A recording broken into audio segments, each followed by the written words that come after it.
PC build under 50,000, 30,000, 20,000, अरे 10,000। भाई साहब इतने का मोबाइल नहीं आता, लोग पीसी बिल्ड कर रहे हैं। तुमने एक चीज़ नोटिस की होगी कि इन सारी वीडियोस में ना दो चीज़ें बड़ी कॉमन है। पहली, इनको सारी चीज़ें बड़ी अच्छी सेल पे मिल जाती है, मतलब 20,000 की चीज़ इनको 10,000 में मिल रही है, हमें तो कभी इतनी सेल पे नहीं मिली। और दूसरी, अगर ये सेकंड हैंड भी यूज़ कर रहे हैं ना तो वो भी अंडर वारंटी है। एक बात बताओ, तुम लोग क्या सोने की चम्मच लेके पैदा हुए थे क्या? इतनी अच्छी किस्मत लेके आए हो।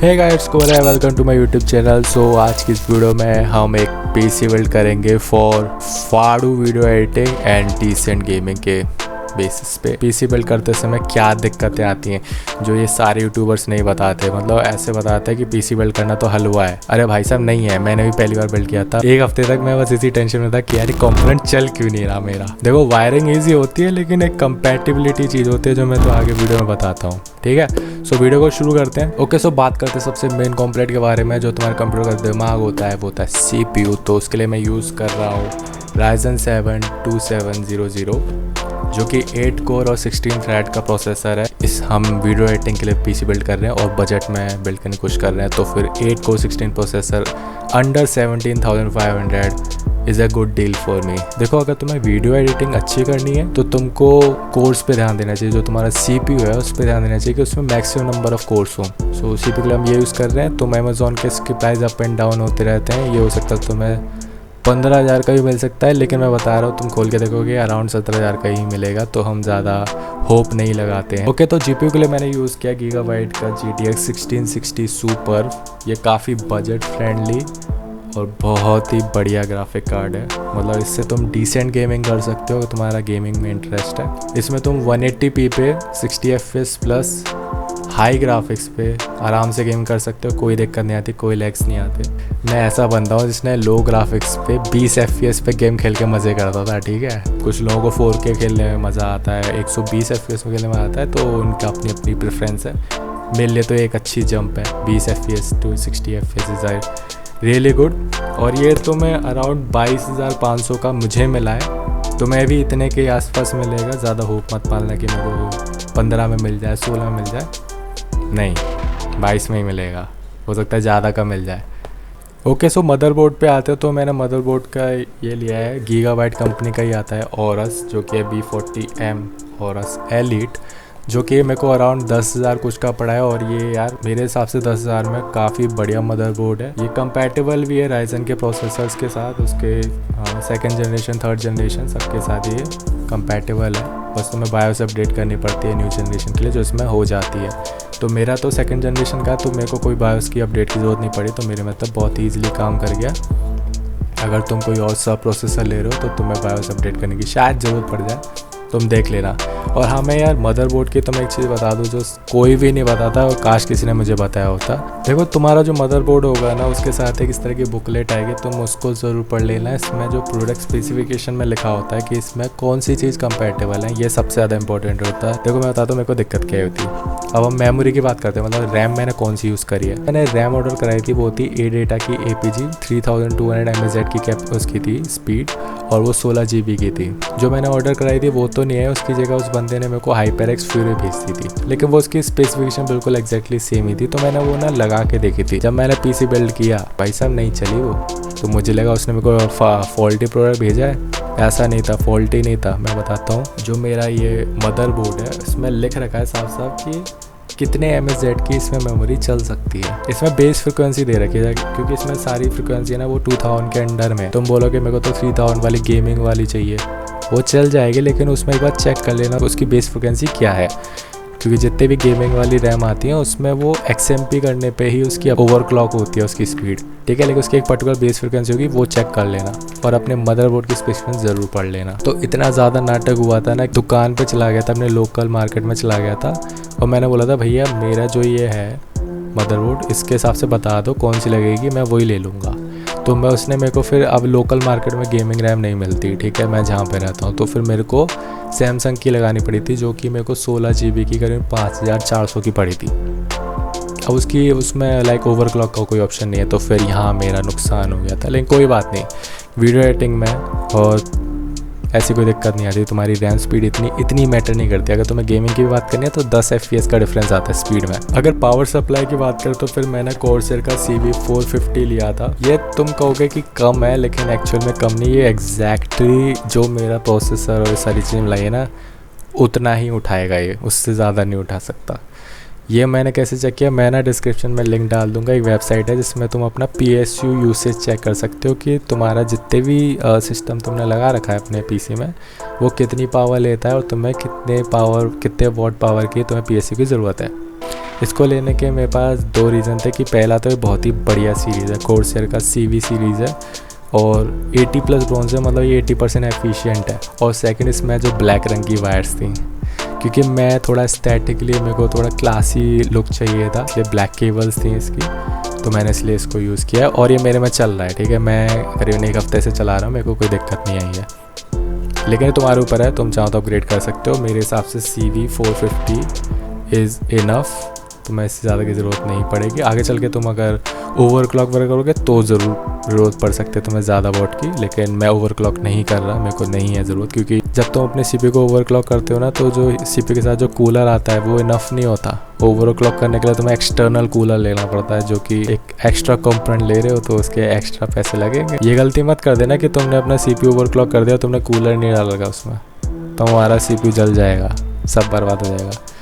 उस केस में तुम्हें हाँ पावरफुल PSU की ज़रूरत पड़ेगी। 500 या 650 के आसपास पड़ेगी तुम्हें। ये मेरे को अराउंड 3500 का मिला था, तुम्हें भी उतने का ही मिलेगा, ना ज़्यादा ना। तो ये जो मेरा मदरबोर्ड है इसमें ब्लूटूथ और वाईफाई दोनों ही नहीं है, इसमें बस VLAN की फैसिलिटी है। तो उस चीज़ के लिए मैंने एक एक्सटर्नल ब्लूटूथ डोंगल लिया है जो कि अराउंड 450 का मेरे को पड़ा था, और एक वाईफाई डोंगल मेरे पे पहले से ही था जो मैंने उस टाइम पे 500 का लिया था, वो भी TP-Link का था और ये भी TP-Link है। काफ़ी ट्रस्टेड ब्रांड है, तुम इसका प्रोडक्ट ले सकते हो, 1 साल की वारंटी मिलती है। सो स्टोरेज के लिए मैंने यूज़ किया है 240 GB की WD की SSD, जो कि मेरे लिए इनफ था क्योंकि मेरे पे एक्सटर्नल SSD भी है, तो मैंने इससे ज़्यादा नहीं ली। मेरे पे एक्सटर्नल SSD Seagate की 500 GB की है, तो ये मेरे को अराउंड पड़ी थी 2600 की, जो कि एक बहुत ही सही डील लगी मेरे को। अब इन सबको संभालने के लिए तुम्हें एक बढ़िया क्लासी लुकिंग कैबिनेट चाहिए जो कि बजट में भी आए, तो इसलिए सबसे बजट में बता रहा हूँ, मैं कसम से बता रहा हूँ। काफ़ी यूट्यूबर्स ने बोला कि सस्ते कैबिनेट मत लिया करो, लेकिन ये वाला स्पेशली ये वाला जो मैंने लिया है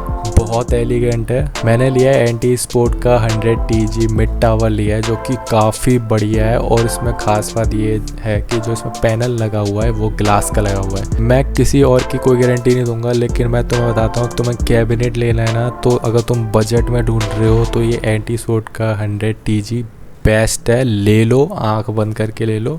अगर एक्सटर्नल फ़ैन की बात की जाए तो फिर मैंने एक एंटी स्पोर्ट का ही मैंने एक फ़ैन मंगाया जो कि मेरे को अराउंड 450 का पड़ा है। ये मतलब तुम्हारे जो पूरा कैबिनेट है उसमें एयर फ्लो के लिए तुम पे एटलीस्ट 2 फ़ैन एक्सटर्नल होने चाहिए, एक इनलेट फ्लो के लिए, एक एक्सटर्नल फ्लो के लिए। सो सारे कंपोनेंट्स के लिंक मैंने डिस्क्रिप्शन पर डाल दिए, अगर तुम जाके चेकआउट कर सकते हो कि कौन सा कंपोनेंट क्या है तुम्हारे लिए सूटेबल है कि नहीं, तुम एक बार जाके देख सकते हो मैंने कौन से कंपोनेंट यूज़ किए, सबकी मैंने लिंक डाल रखी है।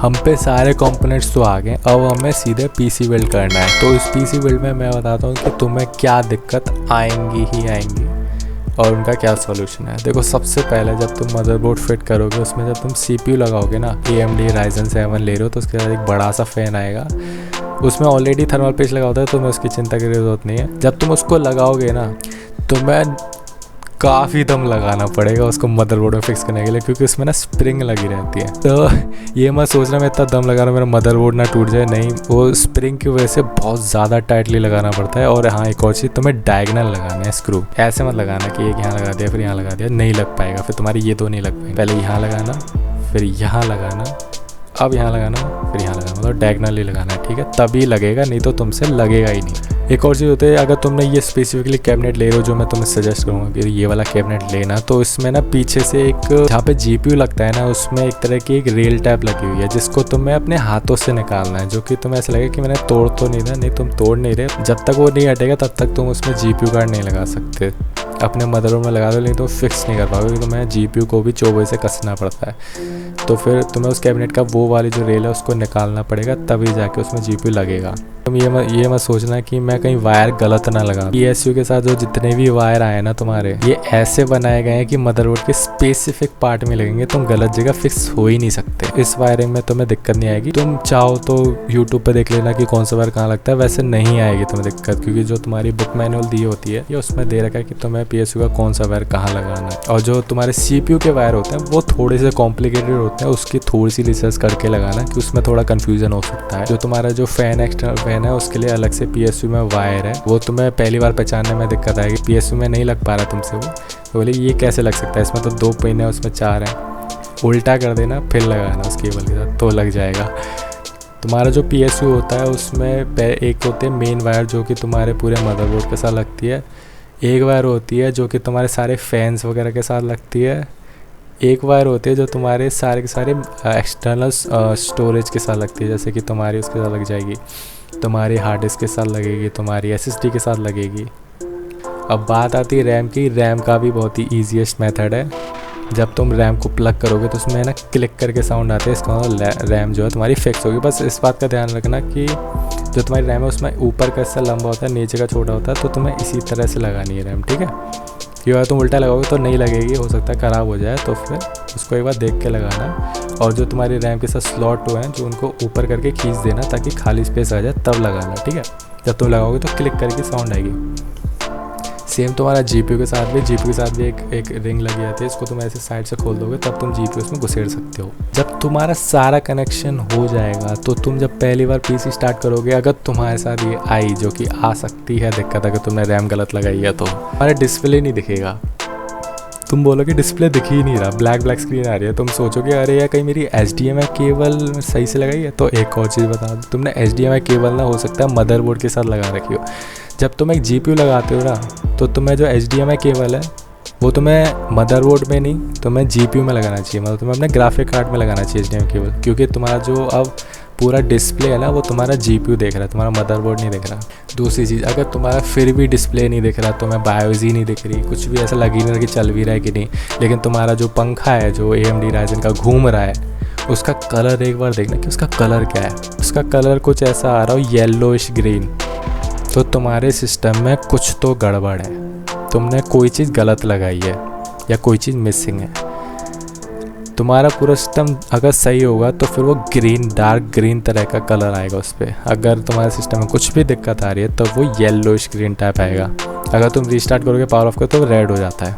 रेड से दिक्कत नहीं, अगर तुम्हारी येलोइश ग्रीन आ रहा है ना, तो मोस्ट प्रॉब्ली अगर तुम्हारी डिस्प्ले भी नहीं दिख रही है, येलोइश ग्रीन आ रहा है, तो भाई साहब आपकी रैम कंपैटिबल नहीं है। आपने मेरी बात सुनी नहीं जब मैंने आपको बोला था कि जो आपके मदरबोर्ड के स्पेसिफिकेशन में लिख रहा है ना कि इतने MHz की चाहिए, वो वाली नहीं लगाई होगी फिर तुमने, इसलिए तुम्हें दिक्कत आ रही है, इसलिए नहीं चल रहा। तो रैम ही कल्प्रेट है, तुम्हें रैम को चेंज करना पड़ेगा। मेरे साथ हुआ था, तो बड़ा नुकसान होता है भाई साहब, और टाइम भी बहुत लगता है। रिटर्न रिप्लेस इतनी जल्दी नहीं होती चीज़ें, तो तुम्हें भी वेट करना पड़ेगा।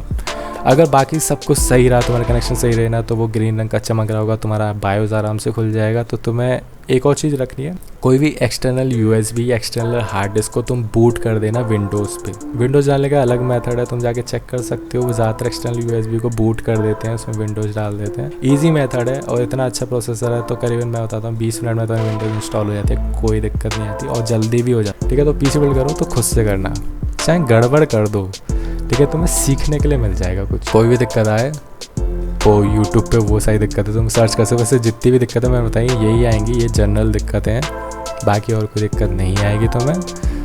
अगर कोई दिक्कत आए तो मेरे को इंस्टाग्राम पे DM कर देना। सो इस वीडियो को यहीं पे ख़त्म करते हैं और मिलते हैं नेक्स्ट वीडियो में। सो तब तक के लिए बाय।